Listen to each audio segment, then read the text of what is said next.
ಎಲ್ಲರಿಗೂ ನಮಸ್ಕಾರ. ನಾನು ಎಂ ಜೋಶಿ.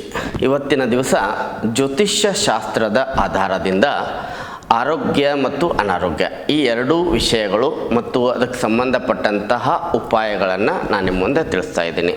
ಜ್ಯೋತಿಷ್ಯ ಆಸಕ್ತರು ಯಾರ್ಯಾರದಿರಿ, ಜ್ಯೋತಿಷ್ಯವನ್ನು ನಂಬುತ್ತಿರ್ತೀರಿ, ಜ್ಯೋತಿಷ್ಯ ಆಸಕ್ತರು ಬಹಳಷ್ಟು ಜನ ಇದ್ದೀರಿ. ಅದರ ಹಾಸ್ಪಿಟಲ್ಗೆ ಹೋಗ್ತೀರಿ. ಹಾಸ್ಪಿಟಲ್ಗೆ ಹೋದ ನಂತರ ಡಾಕ್ಟ್ರು ಎಲ್ಲ ಚೆಕಪ್ ಮಾಡಿದ್ರೂ ಕೂಡ ಎಲ್ಲ ನಾರ್ಮಲ್ ಐತಿ, ಏನೂ ಇಲ್ಲ ಅಂತ ಹೇಳಿ ಕಳಿಸ್ತಾರೆ. ಹೇಳಿ ಕಳಿಸಿದ ನಂತರ ಕೆಲವೊಂದು ಸಲ ಕಾಯಿಲೆ ಇರ್ತಾವೆ, ಟ್ರೀಟ್ಮೆಂಟ್ ತೊಗೋತೀರಿ, ಭಾಳಷ್ಟು ಉಪಚಾರ ಮಾಡ್ತೀರಿ, ಆದರೂ ಶೀಘ್ರವಾಗಿ ಗುಣಮುಖ ಆಗಂಗಿಲ್ಲ. ಅದಕ್ಕೆ ಕಾರಣ ಅಂದ್ರೆ ನಿಮ್ಮ ಜಾತಕವನ್ನು ಒಂದು ಸಲ ಪರೀಕ್ಷೆ ಮಾಡ್ಕೋಬೇಕು. ಎಲ್ಲರೂ ಸಾಧ್ಯವಾದಷ್ಟು ಏನು ಮಾಡಬೇಕು ಅಂದ್ರೆ ಪ್ರತಿ ವರ್ಷ ನಿಮ್ಮ ಜಾತಕವನ್ನು ಡೇಟ್ ಆಫ್ ಬರ್ತ್ ಆಧಾರದಿಂದ ಅಥವಾ ಯಾರ್ದು ಡೇಟ್ ಆಫ್ ಬರ್ತ್ ಇರುವುದಿಲ್ಲ ಅವರು ಪ್ರಶ್ನೆ ಕುಂಡಲಿಯ ಆಧಾರದಿಂದ ಈ ವರ್ಷ ಅಂದರೆ 2024ನೇ ಇಸ್ವಿ ನನಗೆ ಆರೋಗ್ಯ ಸಲುವಾಗಿ ಯಾವ ರೀತಿ ಇದೆ, ನಾನು ಯಾವ ರೀತಿ ಉಪಾಯಗಳನ್ನು ಮಾಡ್ಕೋಬೋದು, ಯಾವ ರೀತಿ ನಂದು ಹೆಲ್ತ್ ಕಂಡೀಷನ್ ಚೆನ್ನಾಗಿರುತ್ತೆ ಅಂತ ತಿಳ್ಕೋಬೇಕು. ಇದು ಬಹಳ ಮುಖ್ಯವಾದದ್ದು.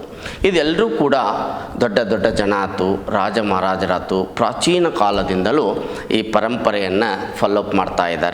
ನೀವು ಕೂಡ ಫಾಲೋಅಪ್ ಮಾಡಿದರೆ ಉತ್ತಮ ಆರೋಗ್ಯವನ್ನು ತಗೋಬೋದು.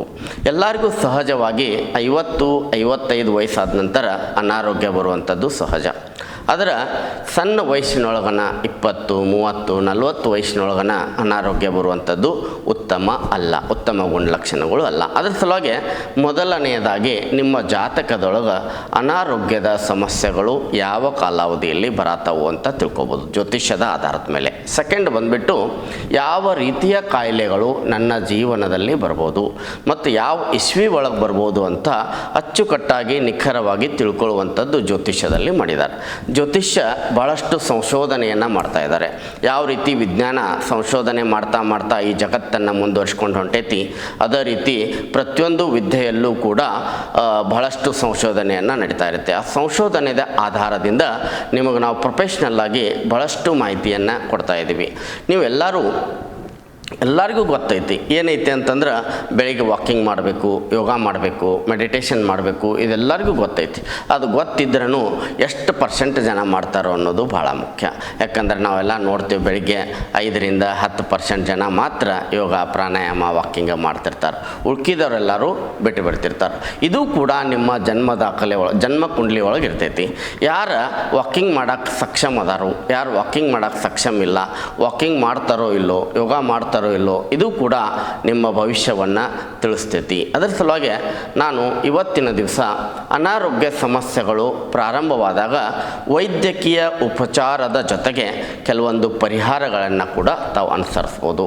ಮೊದಲನೇದಾಗಿ ಪ್ರತಿ ದಿವಸ ವೈದ್ಯಕೀಯ ಉಪಚಾರ ಚಾಲೂ ಐತಿ, ಟ್ರೀಟ್ಮೆಂಟ್ ಸ್ಟಾರ್ಟ್ ಐತಿ, ಆದರೂ ಗುಣಮುಖ ಆಗ್ತಾ ಇಲ್ಲ ಅಥವಾ ಭಾಳ ಲಾಂಗ್ ಪ್ರೊಸೆಸ್ ಹೇಳಿದರು, ಭಾಳಷ್ಟು ವರ್ಷದ ಕೋರ್ಸ್ ಹೇಳಿದರು, ಇಂಥ ಸಂದರ್ಭದಾಗ ತಾವೆಲ್ಲರೂ ಕೂಡ ವಿಶೇಷವಾಗಿ ಮೊದಲನೇದಾಗಿ ಯಾರಿಗೆ ಅನಾರೋಗ್ಯ ಪೀಡಿತರಿರ್ತಾರೋ ಅವರು ಪ್ರತಿನಿತ್ಯ ಮಹಾಮೃತ್ಯುಂಜಯ ಮಂತ್ರವನ್ನು ಜಪ ಮಾಡಬೇಕು.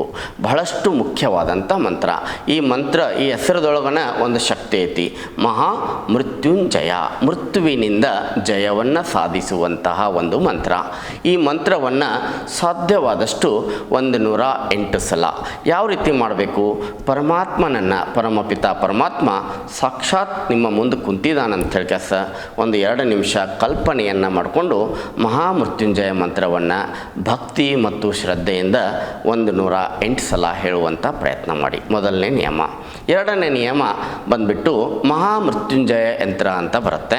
ಅದು ಕೈಯಿಂದ ನಿಮ್ಮ ವಿಶೇಷವಾದಂಥ ನಿಮ್ಮ ಹೆಸರಿನಿಂದ ಅದನ್ನು ವಿಶೇಷವಾದಂಥ ಬ್ರಾಹ್ಮಿ ಮುಹೂರ್ತದಲ್ಲಿ ಪೂಜೆ ಪುನಸ್ಕಾರಗಳನ್ನು ಮಾಡಿ ವಿಶೇಷವಾಗಿ ಸಿದ್ಧಿ ಮಾಡಿ ಒಂದು ಮಹಾಮೃತ್ಯುಂಜಯ ಯಂತ್ರವನ್ನು ನಿಮ್ಮ ಸಲುವಾಗಿನ ತಯಾರಿಸ್ಕೊಡ್ತೀವಿ. ಅದನ್ನು ಮೊದಲು ನೀವು ಆರ್ಡ್ರ್ ಕೊಡಬೇಕು.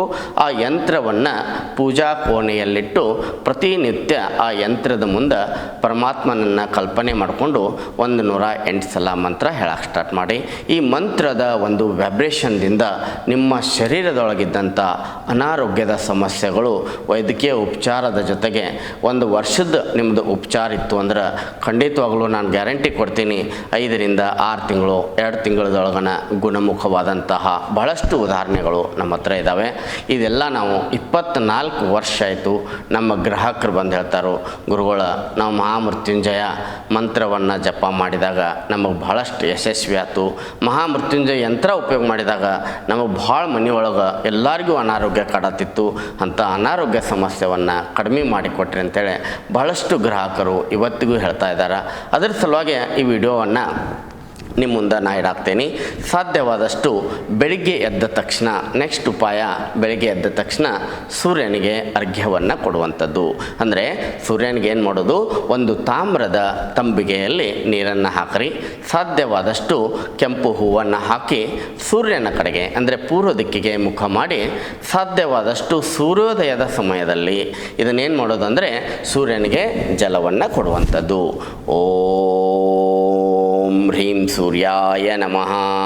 ಈ ರೀತಿ 9 ಬಾರಿ ಸೂರ್ಯನಿಗೆ ಜಲವನ್ನು ಅರ್ಪಣೆ ಮಾಡಿ ಆ ಸೂರ್ಯ ಭಗವಾನನ ಹತ್ರ ಪ್ರಾರ್ಥನೆ ಮಾಡ್ಕೊಳ್ಳಿ, ಸೂರ್ಯದೇವ ನನ್ನಲ್ಲಿರುವಂಥ ಅನಾರೋಗ್ಯವನ್ನು ಕಡಿಮೆ ಮಾಡು, ನನಗೆ ಆಯುಷ್ಯ ಆರೋಗ್ಯವನ್ನು ಕೊಡುವಂಥ ಆ ಸಾಕ್ಷಾತ್ ಪರಮಾತ್ಮ ಸೂರ್ಯನ ಹತ್ರ ಪ್ರಾರ್ಥನೆಯನ್ನು ಮಾಡ್ಕೋಬೇಕು. ಯಾಕಂದರೆ ಸೂರ್ಯ ಅಂದರೆ ಸೋಲಾರ್ ಎನರ್ಜಿ ಅಂತ ಹೇಳ್ತೀವಿ, ಸೂರ್ಯ ಅಂದರೆ ಆತ್ಮಕಾರಕ ಅಂತ ಹೇಳ್ತೀವಿ, ಸೂರ್ಯ ಅಂದರೆ ರೋಗ ಪ್ರತಿರೋಧಕ ಶಕ್ತಿಯನ್ನು ಕೊಡುವಂಥ ವಿಶೇಷವಾದಂಥ ಗ್ರಹ ಇದೆ.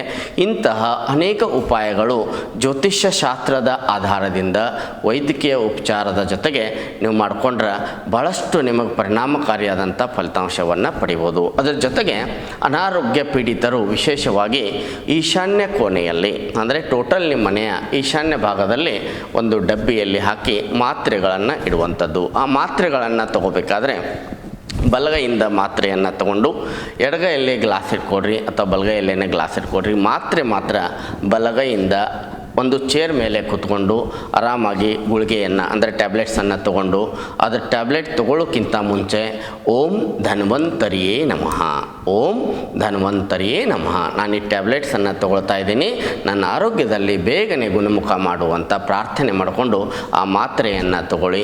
ಅದರ ಜೊತೆಗೆ ಆ ಧನ್ವಂತರಿ ದೇವಿಯ ಆಶೀರ್ವಾದ ಮತ್ತು ಆ ಟ್ಯಾಬ್ಲೆಟು ಭಾಳಷ್ಟು ಲಘುನ ನಿಮ್ಮ ಮೇಲೆ ಕೆಲಸ ಮಾಡಲಿಕ್ಕೆ ಪ್ರಾರಂಭ ಆಗ್ತೈತಿ. ಹಿಂಗೆ ಇದ್ರ ಜೊತೆಗೆ ಏನು ಮಾಡಿರಿ, ಎಲ್ಲರೂ ಬೆಳಿಗ್ಗೆ ಎದ್ದು ಕೂಡಲೇ ಒಂದು ಸ್ವಲ್ಪ ದಿವಸ ಎಲ್ಲರೂ ಸಾಧ್ಯವಾದಷ್ಟು ವಾಕಿಂಗನ್ನು ಮಾಡಿರಿ, ಮೆಡಿಟೇಷನ್ ಮಾಡಿರಿ, ಪ್ರಾಣಾಯಾಮ ಮಾಡಿರಿ. ಇವೆಲ್ಲ ಮಾಡೋದರಿಂದ ಉತ್ತಮ ಆರೋಗ್ಯವನ್ನು ಕಂಡ್ಕೋಬೋದು. ಆರೋಗ್ಯ ಬಹಳಷ್ಟು ಮುಖ್ಯವಾದದ್ದು. ಒಂದು ಸಲ ಆರೋಗ್ಯ ಸಮಸ್ಯೆ ಕೊಡ್ಲಿಕ್ಕೆ ಸ್ಟಾರ್ಟ್ ಮಾಡಿತಂದ್ರೆ ನಿರಂತರವಾಗಿ ಅನಾರೋಗ್ಯ ಕೊಡಲಿಕ್ಕೆ ಸ್ಟಾರ್ಟ್ ಆಗ್ತೈತಿ. ಅದರ ಸಲುವಾಗಿ ಎಲ್ಲರೂ ಆರೋಗ್ಯಕ್ಕೆ ವಿಶೇಷವಾದ ಗಮನ ವಹಿಸಬೇಕು. ಅದರ ಜೊತೆಗೆ ಕೆಲವೊಬ್ಬರಲ್ಲಿ ಏನು ಬರುತ್ತಂತಂದರೆ ಮನೆಯೊಳಗೆ ಎಲ್ಲರಿಗೂ ಅನಾರೋಗ್ಯ ಸಮಸ್ಯೆಗಳು ಬರ್ತಿರ್ತಾವೆ. ಭಾಳಷ್ಟು ಜನ ಬಂದು ಹೇಳ್ತಾರೆ, ಒಬ್ಬರಾದ ನಂತರ ಒಬ್ಬರಿಗೆ ಅನಾರೋಗ್ಯ ಬರ್ತಾ ಇದೆ, ಏನು ಮಾಡೋದು ಅಂತ ಕೇಳ್ತಿರ್ತಾರೆ. ಸಾಧ್ಯವಾದಷ್ಟು ವೈಜ್ಞಾನಿಕ ವಿಚಾರವನ್ನು ಹೇಳಬೇಕು ಅಂದರೆ ನಿಮ್ಮ ಮನೆಯಲ್ಲಿ ಸಾಕಷ್ಟು ಗಾಳಿ ಬೆಳಕಿನ ವ್ಯವಸ್ಥೆ ಇರಲಿ. ಸಾಧ್ಯವಾದಷ್ಟು ನಿಮ್ಮ ಮನೆಯ ಕಾಂಪೌಂಡ್ ಅಕ್ಕಪಕ್ಕದಲ್ಲಿ ಸಾಕಷ್ಟು ಗಿಡಗಳನ್ನು ಬೆಳೆಸಿ ಮನೆಯಲ್ಲಿ ಬೇಡವಾದಂಥ ವಸ್ತುಗಳನ್ನು ಇಡ್ಲಿಕ್ಕೆ ಹೋಗಬೇಡಿ. ಸಾಧ್ಯವಾದಷ್ಟು ಶುದ್ಧವಾದಂತಹ ಉತ್ತಮ ಭೋಜನ ವ್ಯವಸ್ಥೆಯನ್ನು ಇಟ್ಕೊಳ್ಳುವಂಥ ಪ್ರಯತ್ನ ಮಾಡಬೇಕು. ಅದರ ಜೊತೆಗೆ ಸಾಧ್ಯವಾದರೆ 2 ವರ್ಷ 3 ವರ್ಷಕ್ಕೆ ಒಂದು ಸಲ ಮಹಾಮೃತ್ಯುಂಜಯ ಹೋಮವನ್ನು ಮನೆಯಲ್ಲಿ ಹಾಕಿ ಆ ಮಹಾಮೃತ್ಯುಂಜಯ ಹೋಮದ ಭಸ್ಮವನ್ನು ಎಲ್ಲರೂ ಹಣೆಗೆ ಧರಿಸುವುದರಿಂದ ಕೂಡ ಒಳ್ಳೆಯ ಫಲಕಾರಿ ಆಗುತ್ತೆ. ನಮ್ಮಲ್ಲಿ ವಿಶೇಷವಾಗಿ ಹೇಳಬೇಕಂದ್ರೆ ಈ ಮಹಾಮೃತ್ಯುಂಜಯ ಹೋಮವನ್ನು ಬಹಳಷ್ಟು ಶಾಸ್ತ್ರೋಕ್ತವಾಗಿ ವಿಧಾನೋಕ್ತವಾಗಿ ಈ ಮಹಾಮೃತ್ಯುಂಜಯ ಮಾಡುವಂತಹ ಪುರೋಹಿತರದನ ಒಂದು ವಿಶೇಷವಾದಂಥ ಟೀಮ್ ಇದೆ. ಆ ಟೀಮನ್ನು ನಿಮ್ಮ ಮನೆಗೆ ಕಳಿಸ್ಕೊಡ್ತೀವಿ. ಅವ್ರು ಬಂದು ನಿಮ್ಮ ಮನೆಯಲ್ಲಿ ವಿಶೇಷವಾಗಿ ಬಹಳಷ್ಟು ಉತ್ತಮ ರೀತಿಯಾಗಿ ವೇದೋಕ್ತಾರತ ಸಹಿತ ನಿಮ್ಮ ಮನೆಯಲ್ಲಿ ಆ ಹೋಮವನ್ನು ಮಾಡ್ತಾರೆ. ಆ ಹೋಮದ ಶಕ್ತಿ ನಿರಂತರವಾಗಿ ನಿಮ್ಮ ಮನೆಯಲ್ಲಿ ನೆರವೇರಲಿಕ್ಕೆ ಸ್ಟಾರ್ಟ್ ಆಗುತ್ತೆ. ಇಂತಹ ಅನಾರೋಗ್ಯ ಮತ್ತು ಆರೋಗ್ಯದ ಸಮಸ್ಯೆಗಳಿಗೆ ತಾವೆಲ್ಲರೂ ಕೂಡ ನಿಮ್ಮ ಜ್ಯೋತಿಷ್ಯ ಶಾಸ್ತ್ರದ ಆಧಾರವನ್ನು ಇಟ್ಕೊಂಡು ವಿಶ್ವಾಸ ಮತ್ತು ಶ್ರದ್ಧೆಯ ಮೂಲಕ ಪಾಲನೆಯನ್ನು ಮಾಡಿದರೆ ಅನಾರೋಗ್ಯ ಬರುವಂಥ ಸಮಸ್ಯೆಗಳನ್ನ ದೂರ ಮಾಡ್ಕೋಬೋದು ಅಂತ ಹೇಳ್ತಾ ಈ ಕಾರ್ಯಕ್ರಮವನ್ನು ಮುಗಿಸ್ತಾ ಇದ್ದೀನಿ. ಎಲ್ರಿಗೂ ಒಳ್ಳೆಯದಾಗಲಿ, ಶುಭವಾಗಲಿ.